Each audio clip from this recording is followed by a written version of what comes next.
Okay. Good morning, good morning, good morning. Can you hear me okay?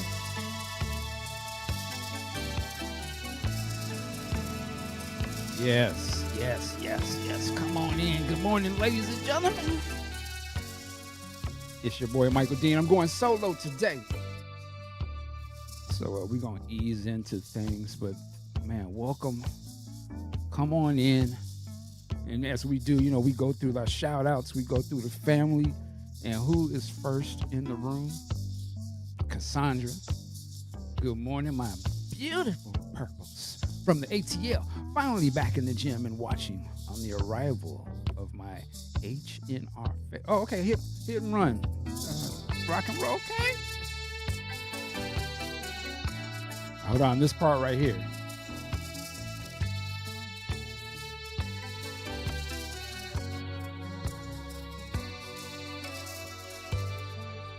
All right. Can y'all hear me okay? Okay, y'all can hear me all right. This is good afternoon. Listen, for me, it's the morning time. It's 9 a.m. It's Saturday. You know what I'm saying? Kids is gone, so I'm here by myself with my other family, y'all. So thank you. Welcome. Let's make our way through. Anna B, what's going on? Great morning. Still waiting. Drea, happy Saturday, Purple Fam from the very, very cold Shy. We'll be listening in and not chatting so much today because I'm getting ready for a Christmas party with my dance team. Hold on, wait. Dance team? What? We want to see videos. Okay. So what's up? What up? Realign the DJ. Groovy day, Purple Fam. No matter the weather, we're together. And of course, shout out to Alexander O'Neill and his wife. Make sure they're safe. Who else we got here? The Boombox Guru. What's up? Also, what up, sir? Is it Galen or Mr. Fuller? So you got to work today?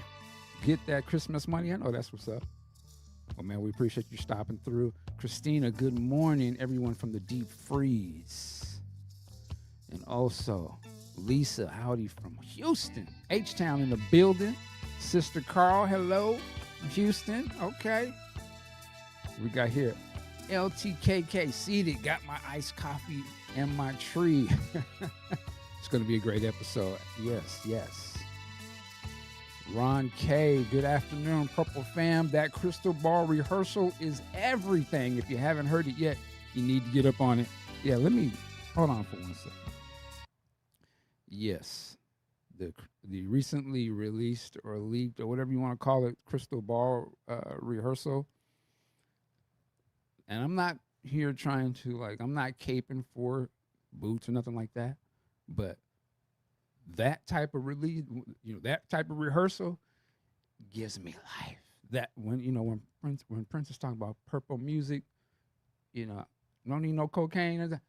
That right there, that right there, that's the kind of stuff I'm like, oh please, just give me just one more Omega Blast. That's like crack to me, like crystal ball. And there's like a 15-minute version of Slow Love that you have to hear.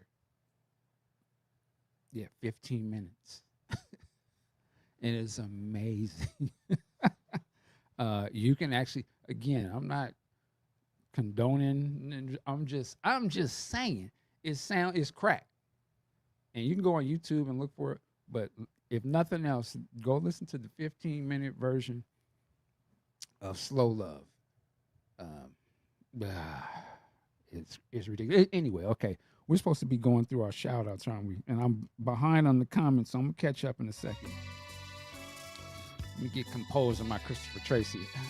Yes. All right. Good afternoon. Okay, we went to my man. We got there. Who we want to shout out? Web Diva. Vanessa, what's going on? And her picture was because she thought she was cute. We remember last week. And you are cute. Jamal Rowe, what's up? Austin, Texas. Nick, what's going on?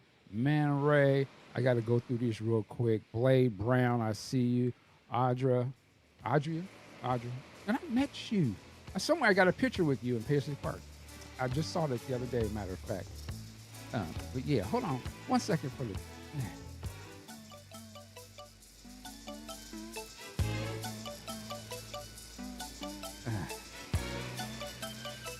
Yes.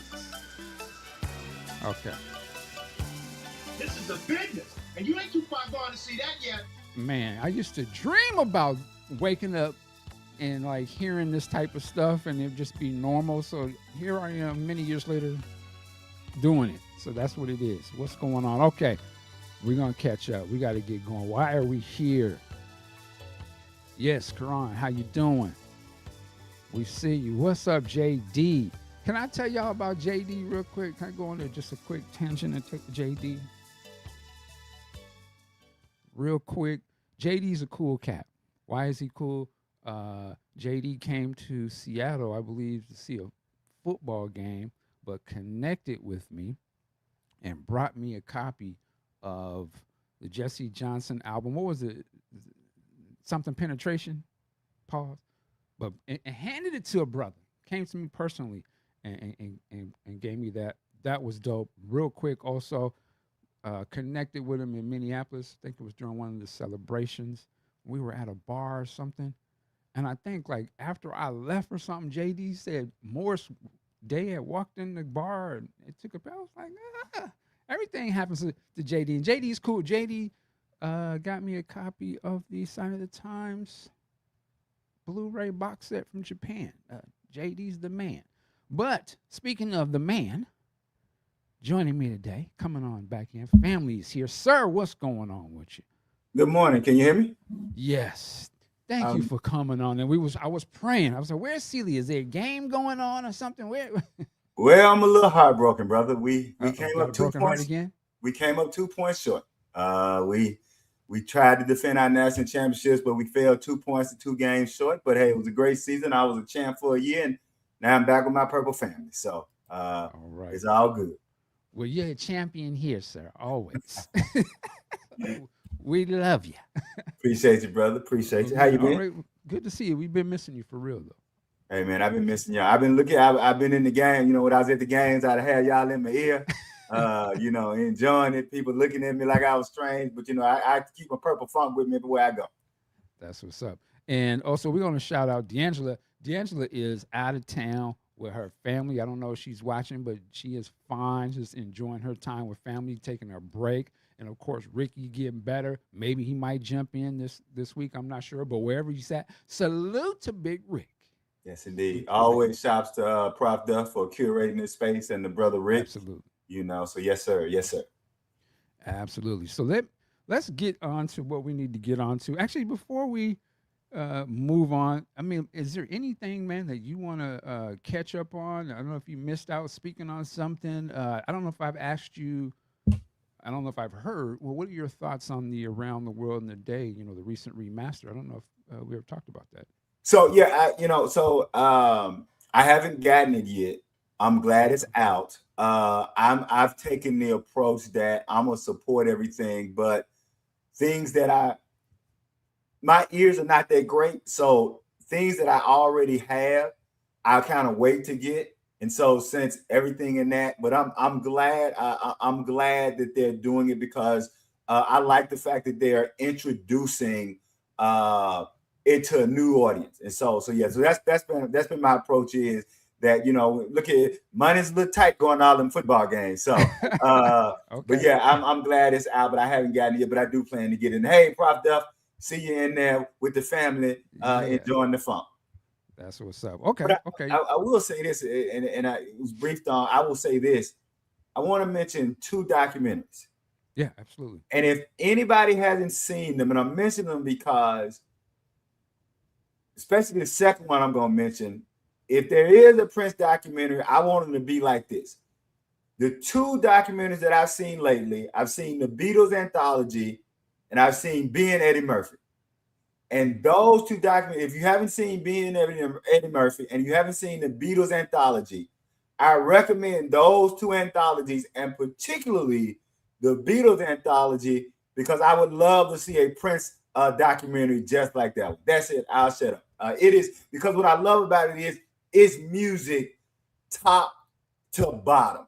And I was amazed. There are a lot of stuff in there that I knew, but they presented in such a great way. Like, I was one of those people, I knew that Ringo wasn't the original drummer of the Beatles, and but they get into how he actually became a member of the Beatles. And I remember, and I also knew that there were 5 actual original Beatles, and people don't know. And check it out, it's kind of like the old church thing, the dude with the equipment getting the band. So there was a dude who had a guitar, so he was in the band only because he had a guitar, even though he couldn't play that well. So, so I would say to everybody, check out that Beatles anthology, even if you're not into the Beatles, because I think people will see what I mean when I say that's the kind of Prince doc I want. Because even for people who know the Beatles, they talk a lot about songwriting in that, and how the songwriting was parsed out and how those things came to be. So, and just a little tidbit in the song, I knew this story, but to hear the Beatles talk about it, I ain't on this. The song "I Want to Hold Your Hand," it says, I don't mind. But Bob Dylan thought they were saying, I get high. So Bob Dylan brought them some weed, and that's the first time the Beatles ever got high, was because Bob Dylan thought they were saying, I get high in the song, and that's how they got turned on the weed. So that was just a hilarious story. Interesting. I haven't seen the Beatles one, and I actually do want to check that out after you describe it. I did watch the Eddie documentary, and I thought it was good. The only thing, to me, it's one of those things that it's a documentary, but I guess it's from Eddie's perspective in terms of it's the artist sort of being in charge of the narrative, which is great. But there was a part of me too that was like, I can't wait till they get to the part where Eddie got pulled over, picking up there's something late at night, because I remember that was a thing. But of course, it doesn't even go into that, and I understand why. But sometimes I wonder, like, how does a person get the whole story? Like, there would be things that happen in pop culture that will just kind of go unnoticed, just because they're not favorable, or not that they're not favorable, but just something they don't want to talk about, or they just omit, even if it's something good. And even something like a Prince, I just don't want them to. I really don't want them to omit the music or the albums. I don't want them to just cover the albums they may think are the ones that they should talk about. Like, it's just about Purple Rain, or what I mean. It's like, no, I want them to talk about Madhouse. So that's the only thing when I think about an artist driven. Would they really cover the whole thing? You will like the Beatles anthology, because they get into the whole Beatles fell off. And like, people, when we talk about the Beatles, we don't talk about the Beatles fell off. And so you get to hear all 4 of them talking about those albums after Sgt. Pepper that may not have sold as well. And that may not, and so I'm like you. So that's what I really liked about it, was that that they got into. So like you said, I would love those documentaries around planet Earth and those that late age. So you'll like that part of, because they do really talk about, and they get into like where they were musically and what they felt about those albums not charting in the way, because they came out the gate, I think 7, 8 straight number ones, and that's when you come out the gate 7, 8 number ones, and I can't remember which Beatles said it, but when they got to their first time, it wasn't number one. He was like, that was a damn relief to not have another number one. So, like you said, you get behind those kinds. All right, I shut up. Real quick, because again, we're just talking. You at our house. It's early in the morning or afternoon. We're just conversating. This was the salon, so we're getting a little bit into that. We're gonna get into this. Give me a second. There you go. But I just wanted, since we're bringing up documentaries real quick, the other documentary that's everybody's talking about. The Diddy story documentary. Have you had a chance to see any of that? No, you know what? I'm probably not going to see it. I think I am and I talked about this a little bit last time. I've never been into knowing anything about artists other than the art.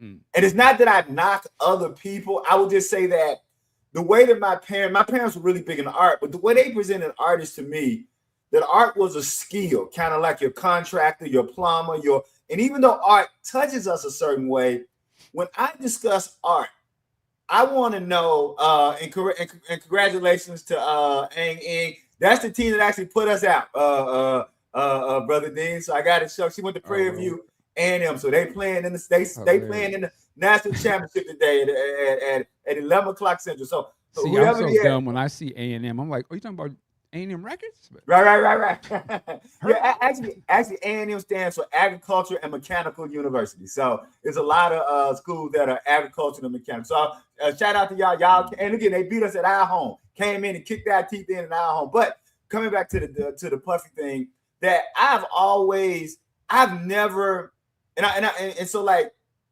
I just have to put it this way. So like my book is like 600 pages.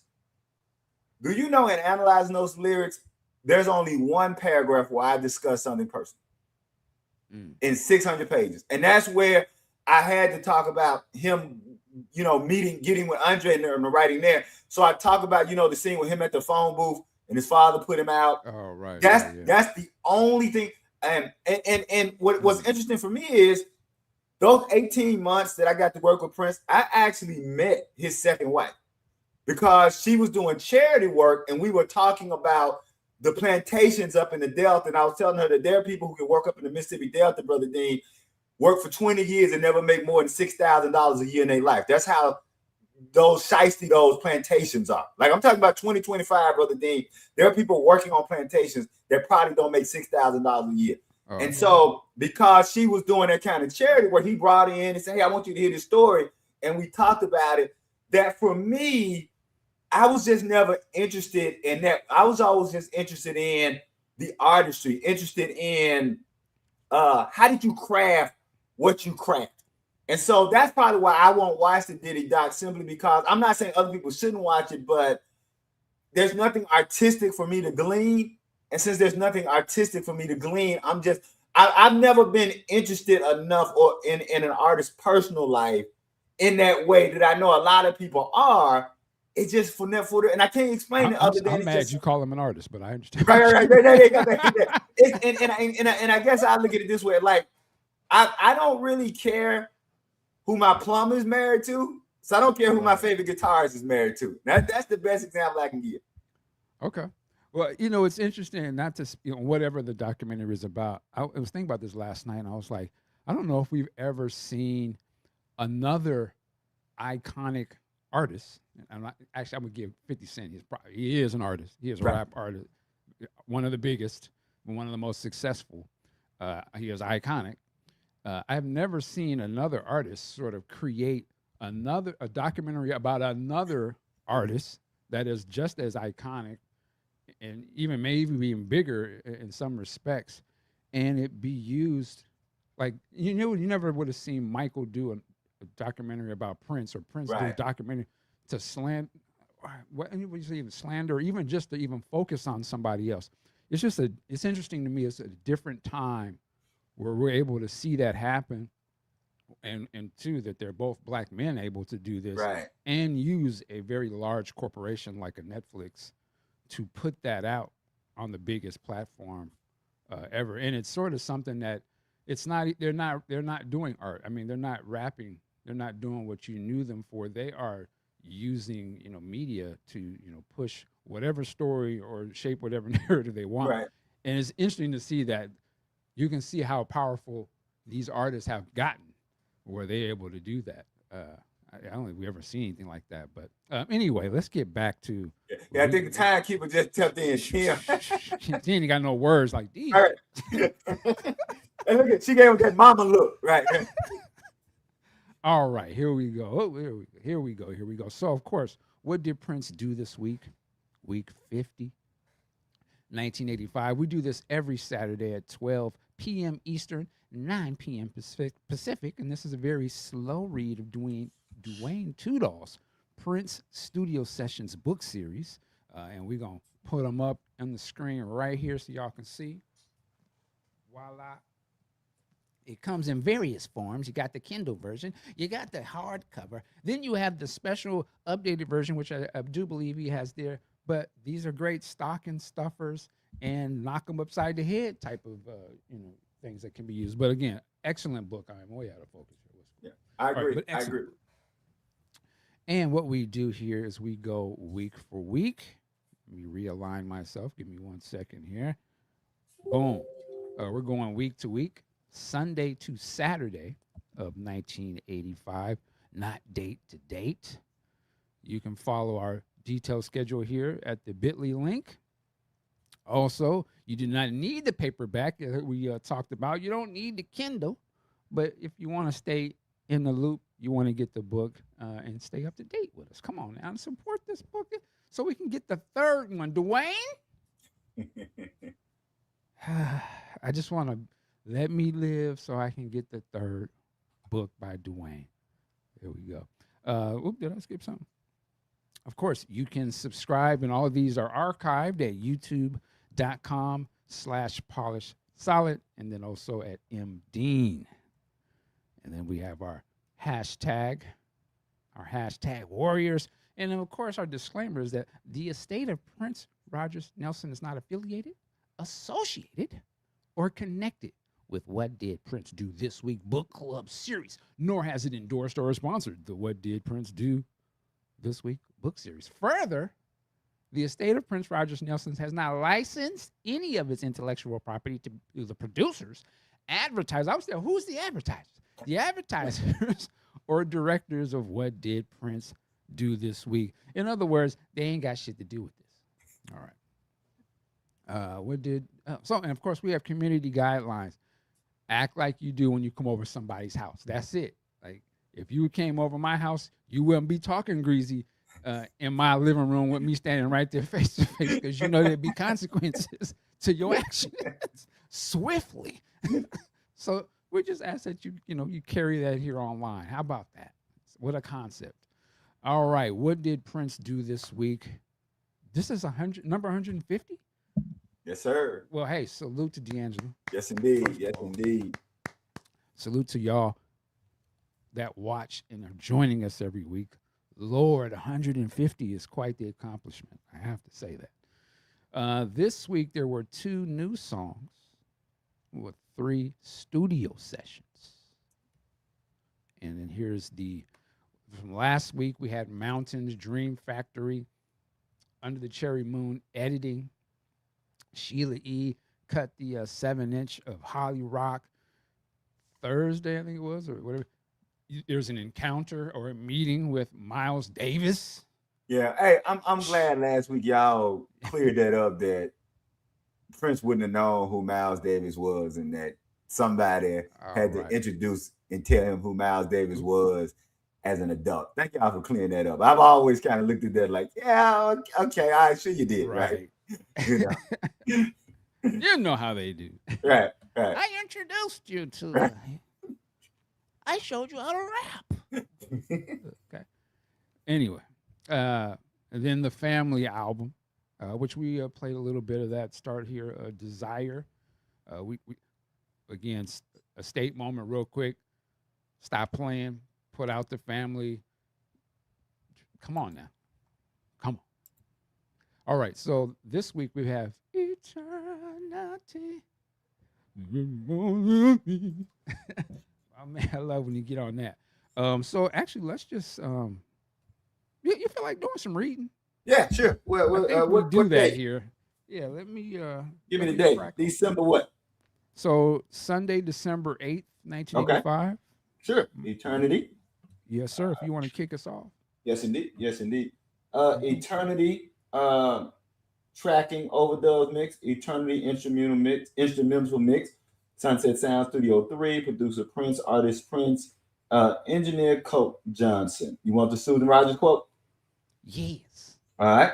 We would work fast and quietly without speaking. He would first record the drums from top to bottom, listening to nothing, just with the song in his head. Next thing, he played the bass part, then the keyboard part, the rhythm guitar, then just his vocals alone in the control room. That's amazing, just playing it from top to bottom. It reminds me of that Miles Davis quote when he says that, this Miles words, Miles said, white folks don't understand that when Prince go to sleep, he dreaming drums. I love that quote. All right. For the first time since the summer, Prince returned to Sunset Sound and once again began working exclusively in Studio 3. This is Coke Johnson talking, quote, most of the stuff I did was in 3 because engineer Coke Johnson. Studio 2 had the bigger recording space, but 3 was where Prince would set up because he would have them move a king-size bed out into the recording space. Some of his crew would come in there and decorate the whole studio with candles and purple sashes hanging around and scarves. The temperature had to be right. The lighting had to be right. It had to be just the ultimate cool recording space. He continues, candles and drapes, tapestries. He just vibe it up because studios can be pretty dry when you first walk in and put on the bright lights. So it was important. This was Lisa talking. I'm sorry. She continues. He put a bed in there or something. There'd always be a place to lie down and either you just write or hang out. There was always a vibe to his music and there was something going on behind it. It wasn't just the song. It was three-dimensional. And there was like, what is he doing in there? It was like you could imagine him doing things while he's singing. There was just a feeling and an air that there was something going on, and usually because there was, end quote. Yeah, there you go. Knowing Prince. Hey, gives a whole new meaning to Lady Cab Driver. Let's move on. Hold on quick. You remember in the movie Boys the Hood when what's the lead character's name? I forget his name. Trey, when he's doing the flashback to his dad when he met that young lady. Yeah. And he's up in the room with her and the mom comes home early. And there's that scene, the mom goes, like, I smell it. That's why I was like, I can see somebody on Prince. You're like, oh, like this. He's doing that up here. So somebody locked the door. Yeah. Anyway, my bad. So let's see. Prince spent the shift working on a spare keyboard heavy track called Eternity. He was singing with his falsetto type thing because he was finishing it for a girl to sing. According to Cope, he was up the he was up the octave. You know what? I does anybody? Because I know we know how many octaves other people sing. Do we know how many octaves Prince? What his octave range was? I don't know that. So somebody in the chat, somebody put in the chat, do we know what Prince's octave range was? Because I'm thinking, and the two people that I'm thinking about, that like Minnie Riperton, I think she was an 8 octave. She had an 8 octave range, Minnie Riperton. And then what's my girl? And I hate to say, what's my girl who's the great singer married to Nick? Mariah Carey. Yeah, and I think she was like, that how you say? That's wrong. Singer married to Nick. I know. I didn't want to go. I couldn't think of Mariah Carey's name, man. All the great stuff she's done, and I reduced her to married to Nick, man. That's wrong. Wild. But I do respect, and Mariah Carey doesn't get credit for she writes a lot of stuff, right? So Mariah Carey, man. Yeah. So when I think what she's 6 not just or 7 the lady married to Nick. I'm sorry. Go ahead. Yeah, there you go. Because she was 6 or 7 octave, right? Oh, I'm sorry. So somebody said DE68A said you think it was 4 octave. That's cool. That's pretty cool. Okay, thanks. All right. I know, my bad, LTKKK. My bad. I know, my bad. Look, I promise I meant no. I just couldn't think of her name. That's wild. I promise I couldn't think of her name. You know what? That's funny. I was watching something. It was a streamer. It was the Video Game Awards with this week, and they had Lenny Kravitz on there because he is playing the villain in the new James Bond game. Okay. And so Lenny Kravitz comes walking out on stage, badass, swagged out. But the guy watching it, he was like, I know him from something. What does I know him from? And he's like, looking. I'm like, Lenny Kravitz. He's like, oh, that's Zoe Kravitz's dad. Oh, wow. I was just like, my God, man, is this what's going on? Yeah, look He's at like, and he's like looking at the comments. He's like, oh, he's in the music. I know I've heard that name before. I was like, yeah. I said, let me turn this. But anyway, and this would be time when my wife would say, "That's how we know we old, right? The people we love is somebody's parent, right?" yeah. But man, you surprised me on that one. My bad, y'all. Look I at got no poked no you. standard, and I apologize, y'all. All right, All right. oh yeah, uh, when the mix was completed, the falsetto take of his voice was hidden in the mix. The song would be offered to Sheena Easton, who had a top 10 with Prince's Sugar Walls the previous year from her A Private Haven album. Her current work was being produced by David Leonard, who was married to engineer Peggy Leonard.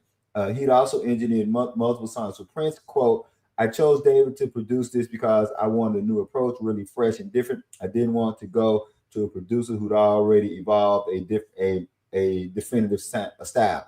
When you have material from a genius like Prince, his material is different to begin with. He writes material such that it would be a shame and a crime to have it treated in a stock manner. So I think it deserved the time and attention and the care and the effort to take the risk we did, said Sheena Easton.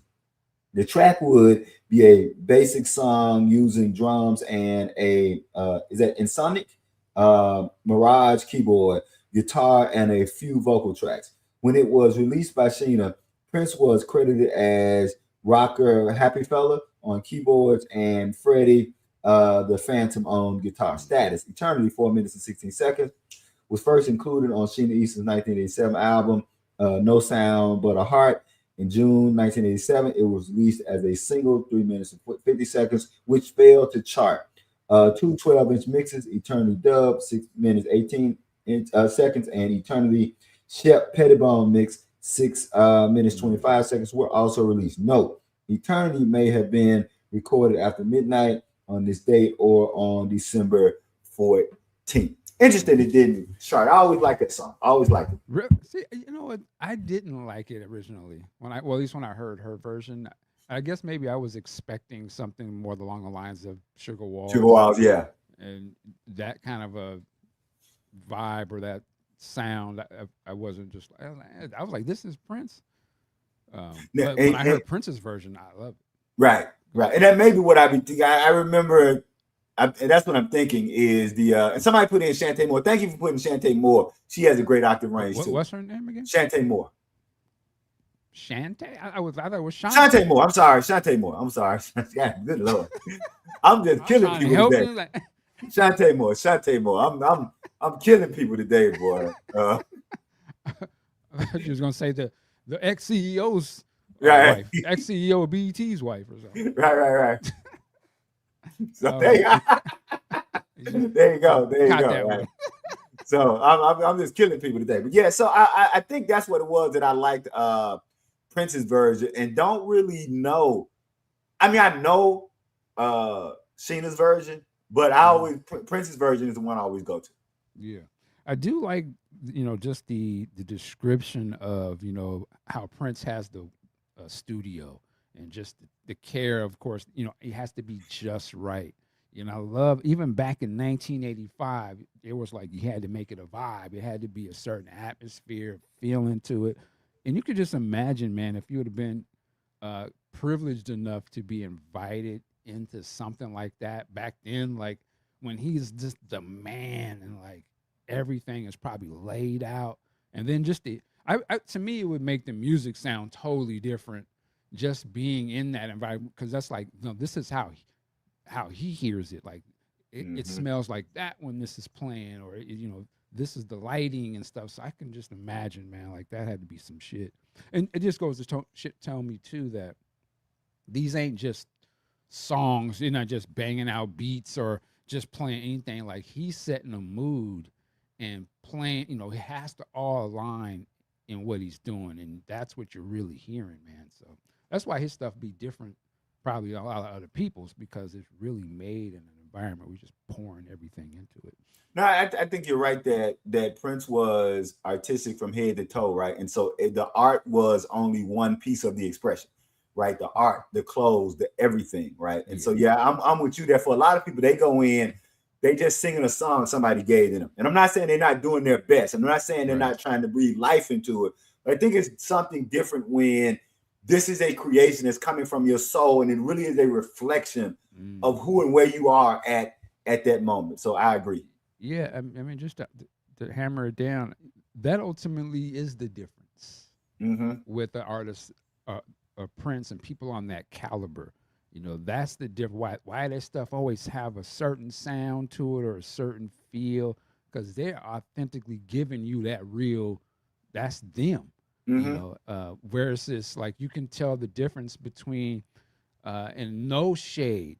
And I love, and I say this out of love. It's the difference between I love Janet Jackson's music because I hear the Jimmy Jam and their thing in it, but that's their thing, is through all the songs they do with everybody, like the Right. Sherelle stuff or the New Edition stuff.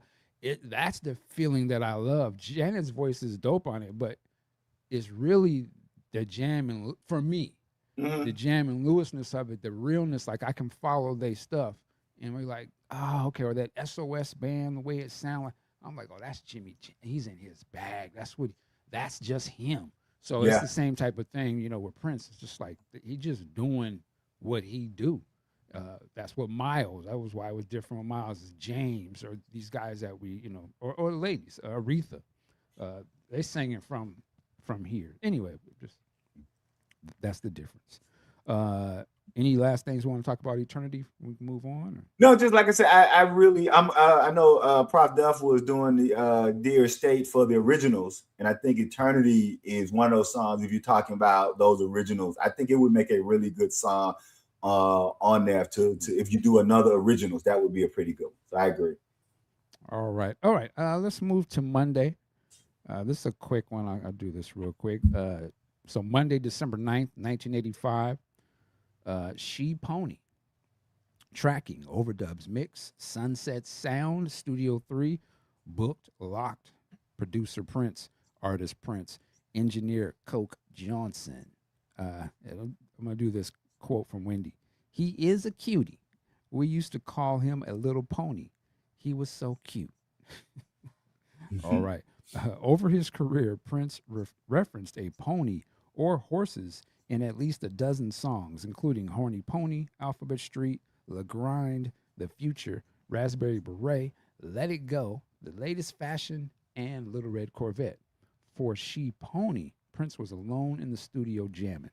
Status: the instrumental She Pony remained unreleased during Prince's lifetime. Sheila E. may have done some additional recording on this track at some point. Note, She Pony may have been recorded as late as February 1986, but any specific date is speculation. It is likely that he wrote lyrics for the song at some point. I will admit, I don't think I've ever heard Yeah. She Pony. Yeah. And it's again just one of those examples of how so much work was flowing out of him, and just how prolific of an artist that he was, right? So yeah, that's all I got on that. All right. Carol Brooks says, I think his first experience in the studio with Chris Moon, where Chris put a bed in for him to relax and be comfortable, and was the beginning of him having that vibe wherever he was. Yeah, I do remember Moon on that. If you guys haven't seen that documentary, what is it, Unauthorized? It's a really good with Pep and them in it, and his brother, his cousin Chaz.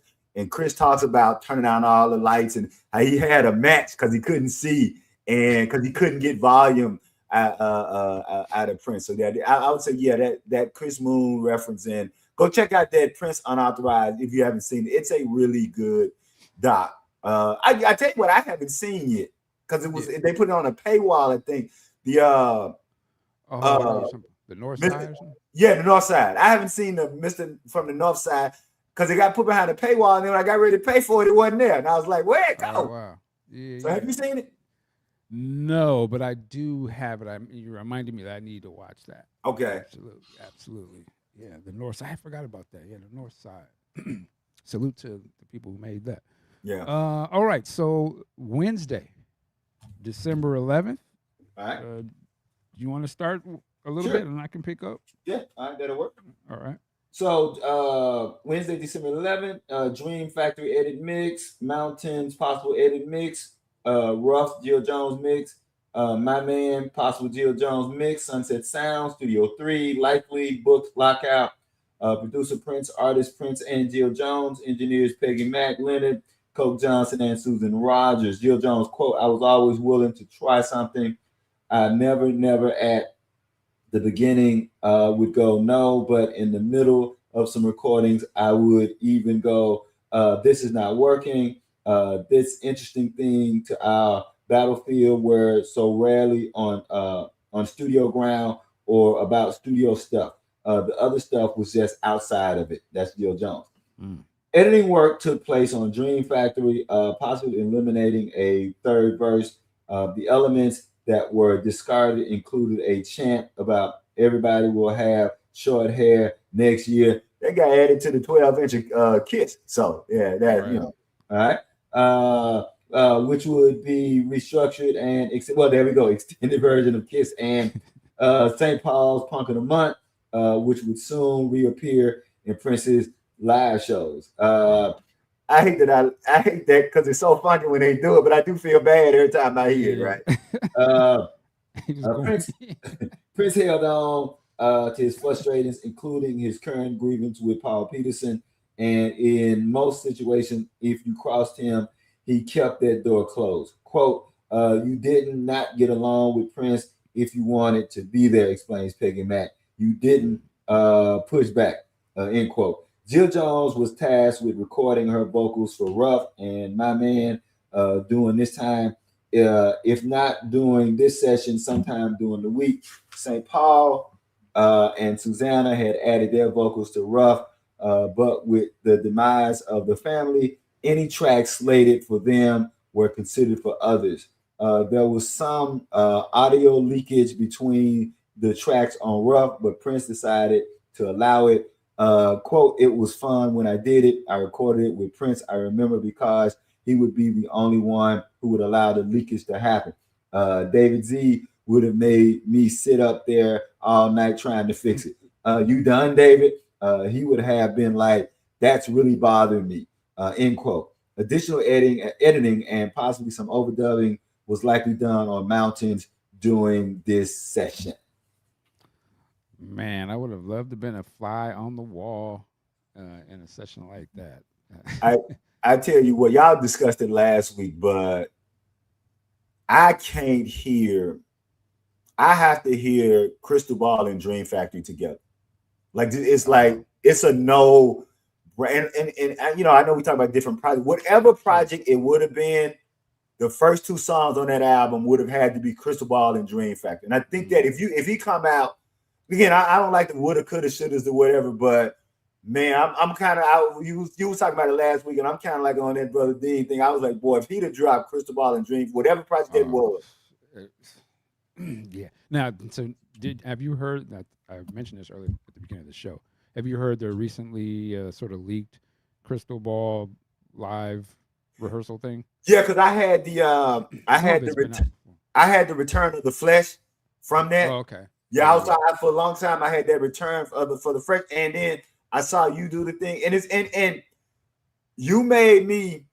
I'll say this: that's one of the few that they release I would get because I'm not a big rehearsal guy.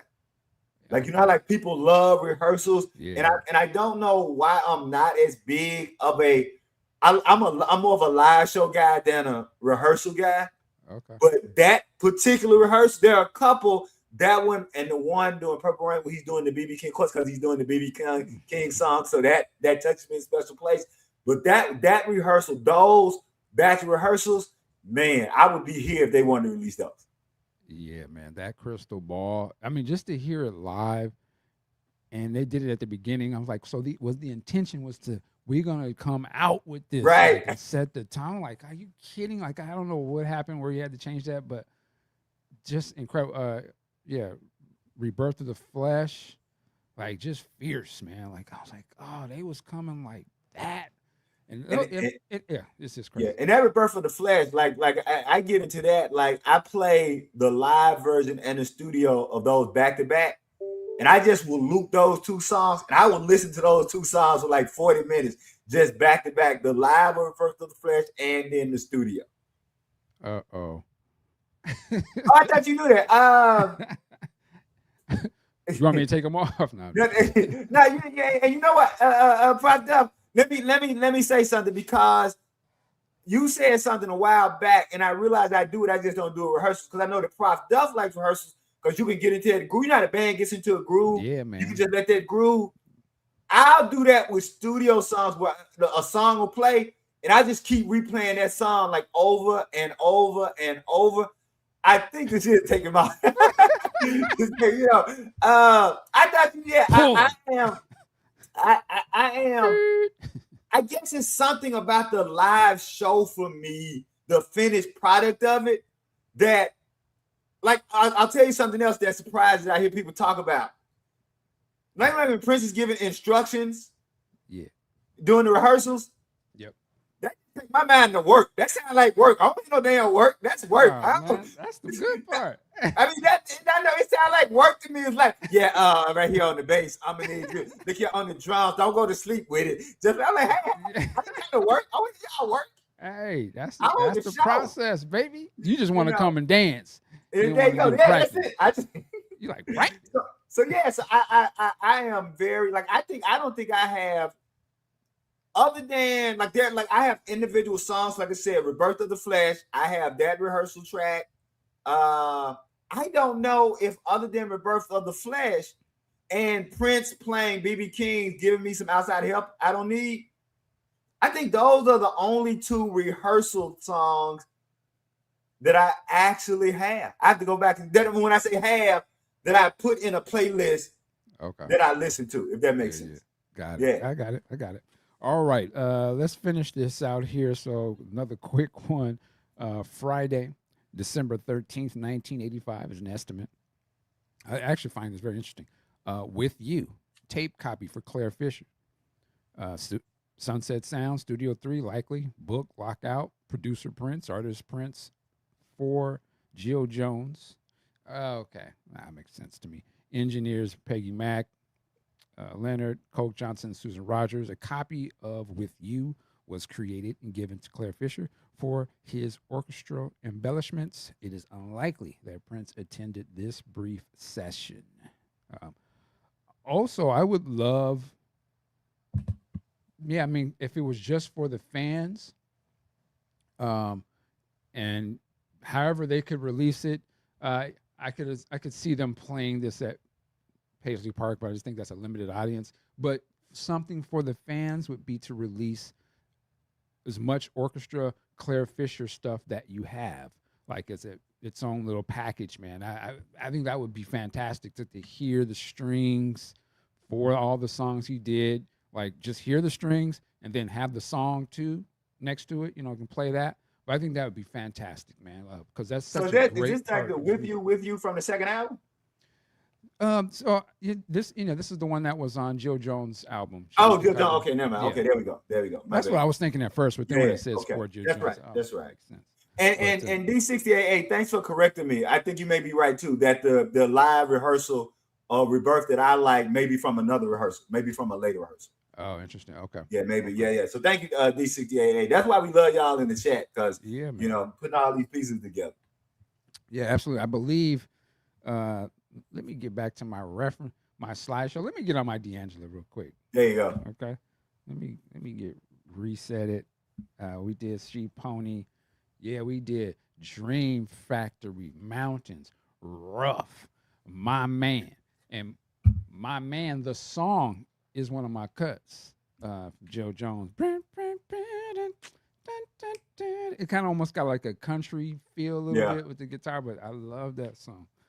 And then we talked about With You, also for Joe Jones. So 57 new songs total. Let that number sit in.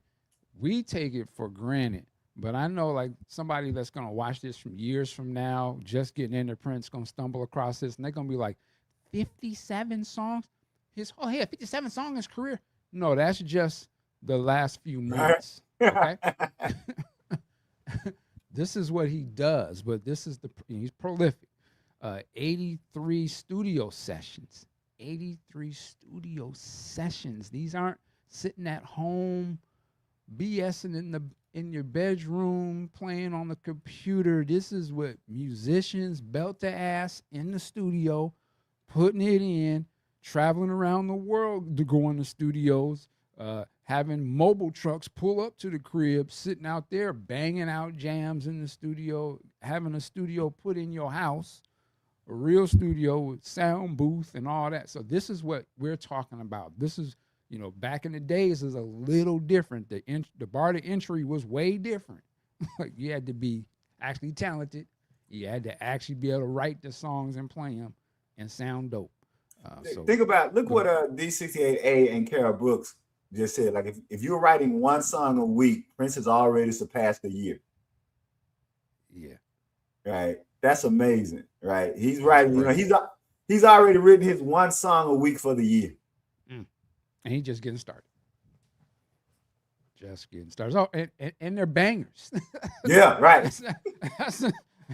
That's the thing. They're interesting and like, whoa. They're not like, oh, that's cool. What's the next one? No, they're bangers, actually. Of course, we have it all locked down. There's a whole list, songs, track. You know how D'Angelo do. A Purple World. Wow. Celebrations coming up next year. 10th year anniversary. Celebration of life for Prince. 10 years. Mm-hmm. Let me ask you, since we're here, I know we're a little bit ahead of ourselves, but what goes through your mind when you think about we coming up on celebrating 10 years of him not being here? What thoughts, what goes through your mind about that? Good question. I guess the simply said is at the end of the day, I feel like he still should be here. Of course, I know things happen. People pass. It's their time and stuff. But I just feel like he was way too young. And it was just a shame, That's what comes to mind for me. 10 years later, and I'm also 10 years older. As much as I love the music and all of the accomplishments and all of that good stuff, I would have rather him never put nothing out or whatever it took for him to be able to be alive and living a life to figure out whatever the next thing was going to be. But so that's what it is for me. Yeah. I agree with you on that. And I would just add that what I found myself reflecting on is that you could be so right in what you said, and yet he did so much that his career seems complete. Yeah. You see what I'm saying? Like that two things can be true, that we all feel like he went too soon. And yet at the same time, it's like, how many other people other than maybe a Stevie Wonder or David Bowie gives us this kind of what we have? And I have to also, like myself, say not be too spoiled and realize that, man, all the work and music that we have from Prince, it's like it just can just like it's a many of us went through, not just grew up on the music, we went through whole teenage and adult phases with his music, right? Absolutely. Like our phases kind of line up with his phases, right? And our changes and growth into adulthood line up with his changes. And we got to see him go through different things and different ideologies and philosophies. And we kind of, as human beings and as, grown men and women, right, landing on certain things. And you just think about, man, how lucky or blessed we have been, those of us who were there for the entire ride, to see that whole thing. And it just, so I'm like, when you say that, it makes me think about, wow, went too soon and still has a body of work that encompasses several generations. I'll shut up. Yeah. Yeah, man, I agree wholeheartedly. I guess I'm also like, yeah, I don't know. I don't know. Sometimes I wonder if it's worth it all. I don't know how to articulate that. It's like, there's so much to life that I'm, just starting to learn myself, Mm-hmm. and a lot of the things that I held dear, that I was, oh, I want to do this, and I'm gonna, and now I'm at the point where I'm like, well, I cared about that at that time in my life, but that I could give a damn about that. Like, that means nothing to me now. Like, I would rather just be able to just sit at home, and my son call me or something, or that's the accomplishment. I'm like, that there, I made it, or Yeah. my mom is still here. I can go talk to. That's the real, all of the other stuff. And sometimes I wonder. I'm like, man, Prince was so focused on his career and his art and all of that, and it is all great. I mean, that's why we're here right now. Mm-hmm. But again, I just wonder. Sometimes I wonder, was it worth it? Like, was it worth it for Michael Jackson? Like, yeah, Right. he'll be remembered but will his kids, will his kids really care about that, or his grandkids? Will they be like, Mm-hmm. man, our granddad, he looked like he was cool. Like, I wish I'd have got to know him, or you know what I Right. mean? It's just like, Right. was it really? How much was it? Yes. Right. Does it cause generational wealth for certain people involved? And I would say the same about Prince. I mean, Right. I guess as a state, it's generating money, but it's like, was it all worth it? Right. But I don't know. I'm being Right. skeptic here a little bit. So I don't want. No, I think those are all. I think those are fair points, right? And that which keeps us coming back to why we think about their music so much. So now I'm with you 100% on that. All right. With that said, yes, the next celebration is coming up. This may be the one to go to, I would think, too, just Right. because it's 10 years.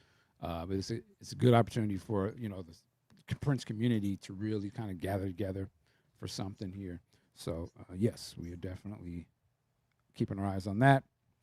Of course, I wonder. I wonder you 40 symposium coming up. Woo! Yes, April indeed. 17th, 19th, parade era. Ah, reignited. Wonder Twins act. Yes. So we are definitely on board. We're excited. Salute to Dr. Funkenberry. Cancer battle continues. Yes, sir. Definitely. Yes, If you sir. can contribute, and just keep my man in his prayers. He's done a lot for this community. We love you, brother. Salute you. And I definitely mean that. Really been kind to me over the years. Just a good dude, man. And I'll just say to anybody, and you keep both of these up. You can go to that. Don't feel like that what you give is not enough. I mean, because they will appreciate anything. So, we all like to be able to drop 25, 50, 100. Hey, man, if you can get $5, I always say 100 people giving $5 is more than we had when we didn't have it. So don't let, like, I guess, embarrassment or fear or those kind of things, right? These people have done a lot for us, Dr. Funkenberry, Sister Addie here. And so don't ever feel like giving what you given is not enough, right? Anytime you give from the heart, that is always appreciated. So yeah, go ahead, Brother Dean. Absolutely. And then Addie as well. Salute to her. And then Dez Dickerson. Salute. Much love. Help him out if you can. Salute to that brother. And of course, we got the playlist. We got some hits on here. We got the Prince unreleased Eternity demo. Definitely got to listen to that. We got Sheena Easton's take on that. Dream Factory, the Mountains official music video. And salute to the estate. I noticed they are starting to convert some of his music videos into 4K. Raspberry Beret, they did that one. And I think Paisley Park Yeah. video. Hey, they got me. I gotta check my TV because the TV say 4K, but it don't look. I said, did they get? Well, there's levels to 4K up here. Did they get me, Brother Dean? Did I really get 3K and a half? What's going on? Well, look, they doing best they can. I dig it. Are they gonna probably roll out the big dough and really like reshoot, the negatives. Maybe they just have a very low quality and they're upscaling to 4K. I'll take that if that's the best they got. No, nigga, I'm putting it on my TV. I think my TV is the issue. I don't think it ain't just your TV. I can confirm. But still, we love hey, y'all doing it, so I'm with it. Yeah. I'm just saying, when you get to parade, get the best copies of, because come on now. and also it wouldn't hurt. There's the Sheila E. performance where they do Love Bazaar. Yes. And that would be a great opportunity. That'd be something to put in 4K, even if you just took the Prince parts. And maybe if they had where they showed us what happened when he did the turnaround and threw the coat down and he was about to, and then it just cuts. Like whatever was after that. Woo! All right, let me get off my wish list. Hey, I rented that VHS so much, the dude at the store just gave it to me. I walked in there. I was like, "What day back?" He said, "No." He said, looked on the. He said, "Look on the list. Your name the only one here. You ain't got to bring it back." Hilarious. See, I never brought mine back. I was one of those guys. Straight stole it. All right. So yeah, we got the playlist. I see mountains on there. And that's it. Ladies and gentlemen, let me get brothers back on here with my mouse at, man. All right. Yeah, that's close the chapter. All right. And it's usually me, but sir, I'm gonna give you the honor. Take us out. So I'm gonna take us out with some thank yous. First and foremost, I want to thank Prof. Duff. We are in this space because she was basically, I'm going, who going with me? We was all quiet and she dragged us along. We was, let's be clear, we were like, well, so she curated this space, right. And she has been curating spaces now for 10 years, and we thank you. I also want to thank Brother Dean for coming along with her and saying, I'm with you, but I also want to thank Brother Dean because some of the best interviews with Prince associates have come from Podcast Juice. And thank you. I want to say that not just for information. I've said this before. I want to keep saying it. It's not just your knowledge. Anybody can be smart. Anybody can be intelligent. But I think the combination of your heart and your intelligence is what make those interviews great, brother, because you put them in a great space. You let them know we love them, right? You have been a conduit for us to people that we can't say we love you to. You have allowed us to say we love you. So we want to say again to Prof. Dust, to you, I want to say to Brother Rick, we love you. We praying for you. Brother Ted, if you guys ain't checking out Brother Ted, of course, Brother Tudahl. Yes. Brother Tudahl, we not here without you. There you go. And then finally, we need y'all in the chat to know that those of us on the screen show up for y'all in the chat. We need y'all to understand that the chat is what makes this go. If there is no chat, it's just 4 or 5 people on the screen talking to themselves. Right. And so we want to thank y'all, and we want to give a last shout out to Timekeeper Kim. And, Kim. And just all I want you to do, I want everybody, tell somebody that you haven't in a while, tell them that you love them. Ooh. Tomorrow is not promised. Tell somebody that you love them. Don't say they know you love them. And in fact, and if you can, hug them as well. And that's it. That's all I got to say. I'll shut up. And we're going to jam out to this and we out of here. Thank you. We'll see you next week. Oh, Lord, turn it up. I'm about to go fix me some grits. Oh. I can hear Billy now. What's this one house? Exactly. What's this one song? Shit. D'Angelo, don't worry about it. Ha, ha, ha. I'm watching you. All right, we out.